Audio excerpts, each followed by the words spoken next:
Halo teman-teman, kembali lagi bersama saya Muhammad Syafal Rizky. Di sini saya ingin menjelaskan tentang biomasa. Simak terus. Biomasa yaitu bahan organik yang dihasilkan melalui proses fotosintesis berupa produk ataupun buangan. Contohnya tanaman, rumput, pohon, limbah petani, ubi, limbah hutan, tinja, dan kotoran hewan. Itulah mengapa banyak ilmuwan yang mulai melirik dan memberikan perhatian khusus pada energi alternatif. Salah satunya adalah mulai mengembangkan biomasa. Nah, kelebihan sumber energi biomasa yaitu sumber energi yang dapat diperbarui sehingga dapat menyediakan sumber energi secara keseimbangan.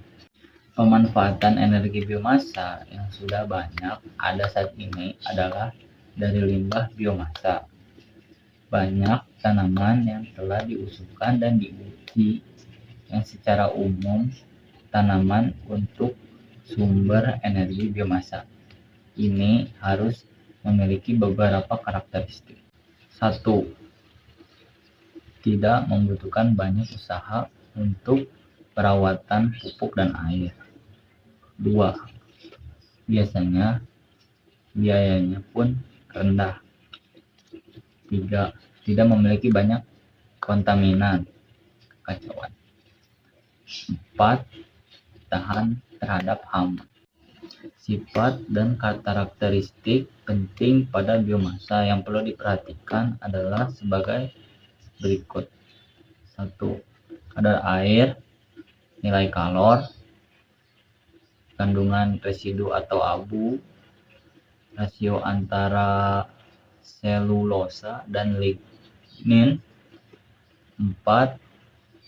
Kandungan karbon terikat atau fixed karbon dan kandungan zat volatile matter.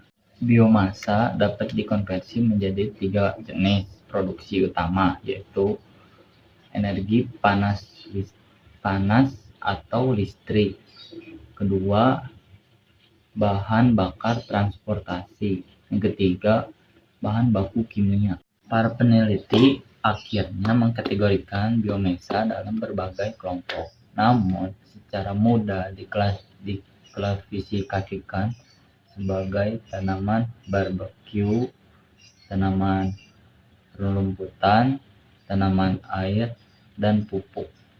Masing-masing kategori memiliki kadar rasio selulosa, hemiselulosa, dan lignin berbeda. Biomasa bisa dikelompokkan menjadi 3, yaitu biodiesel, etanol atau bioetanol, dan ketiga biogas. Biodiesel adalah bahan bakar terbarui yang dapat dipakai untuk bahan bakar mesin diesel. Bahan bakunya dari minyak tumbuh-tumbuhan seperti sawit, kelapa, jarak, pagar, kapuk. Biodiesel umumnya bisa dicampurkan bersama minyak diesel. Juga bisa diproduksi menggunakan bahan dari lemak binatang dan lemak lainnya.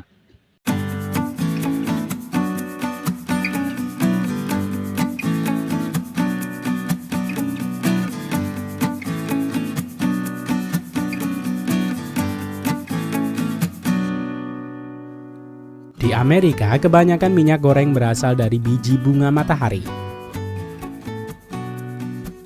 Selain biji bunga matahari, bahan pembuat minyak goreng adalah biji canola.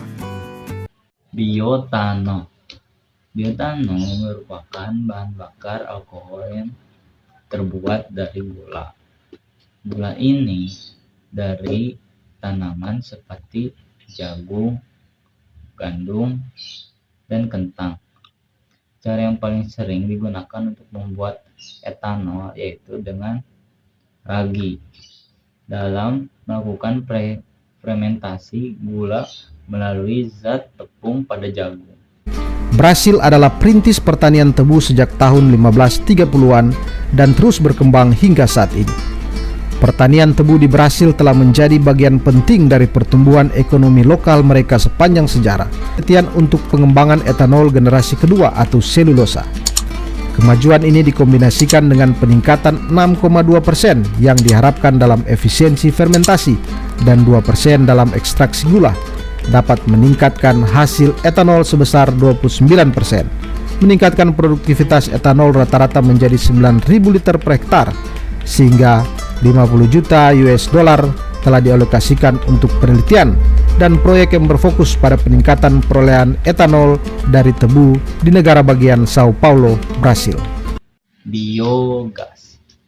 Biogas merupakan gas metana. Gas ini muncul akibat terjadinya fermentasi anaeroba atau tanpa udara dari bakteri metan atau bakteri anaerobik.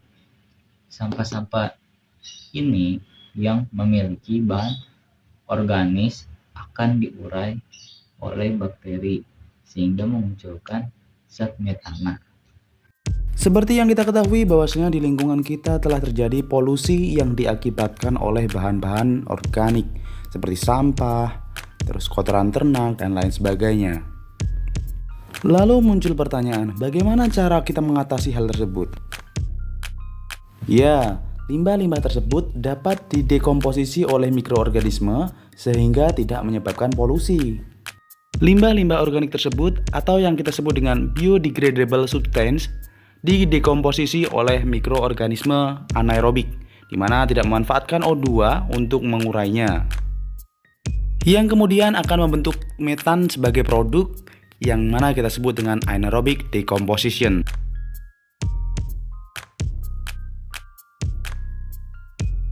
Secara keseluruhan di sini disebut dengan biogas plant.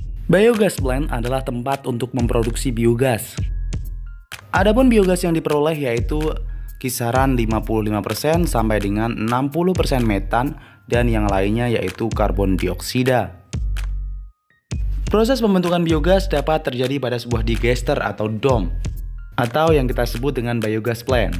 Adapun bagian-bagian dari biogas plant yaitu ada mixing tank, inlet chamber, digester tank, outlet chamber, overflow tank, acid pipe, and slab cover. Untuk memproduksi suatu biogas dapat digunakan organic matter atau limbah-limbah organik seperti kotoran, sampah basah, sampah kering, yang kemudian itu dicampur dengan air sehingga membentuk slurry. Kemudian proses selanjutnya yaitu diaduk dalam mixing tank pada biogas plant. Kemudian akan masuk pada digester tank, yang mana di dalam digester tank tersebut akan diurai oleh mikroorganisme. Adapun mikroorganisme yang mengurai yaitu mikroorganisme asidogen dan metanogen. Limbah-limbah organik akan diurai oleh bakteri asidogen sehingga membentuk organic acid yang kemudian dilanjutkan diurai oleh bakteri metanogen sehingga membentuk gas metan dan CO2 atau yang kita sebut dengan biogas. Biogas yang terbentuk kemudian akan terkolektif pada slab cover, yang mana seiring bertambahnya biogas akan membentuk tekanan dalam dom sehingga akan menekan slurry untuk keluar melalui outlet chamber.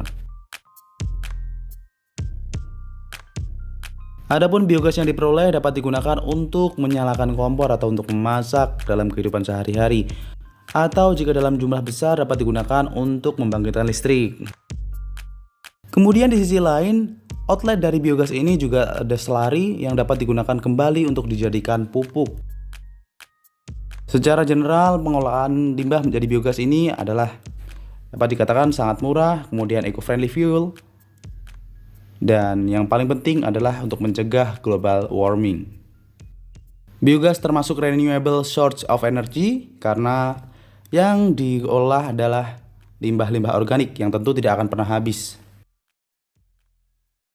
Program-program renewable energy seperti ini sangat penting untuk kita dukung teman-teman, karena sungguh benar adanya bahwasanya ini sangatlah bermanfaat untuk kita semua, khususnya untuk lingkungan yang lebih friendly, aman, nyaman, dan menyenangkan.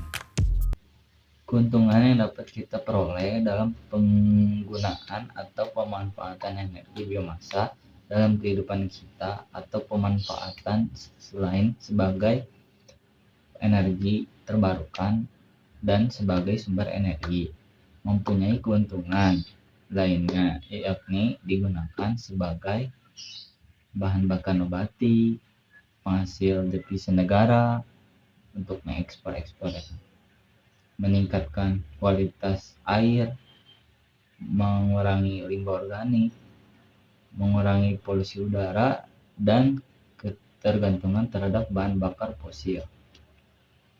Dari segi keuntungan, pemanfaatan energi biomasa bisa disimpulkan risiko pencemaran lingkungan dapat diminimalisir atau dikonter oleh adanya energi biomasa.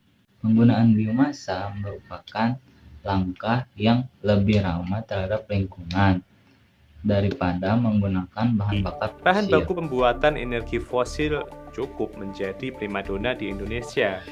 Namun, dampak dari energi fosil juga sangat besar bagi masa depan dunia, seperti kerusakan lingkungan, efek rumah kaca, global warming, dan lain sebagainya. Menggunakan biomasa dapat membantu mengurangi emisi rumah kaca, terutama jika tanaman tidak secara langsung dibakar.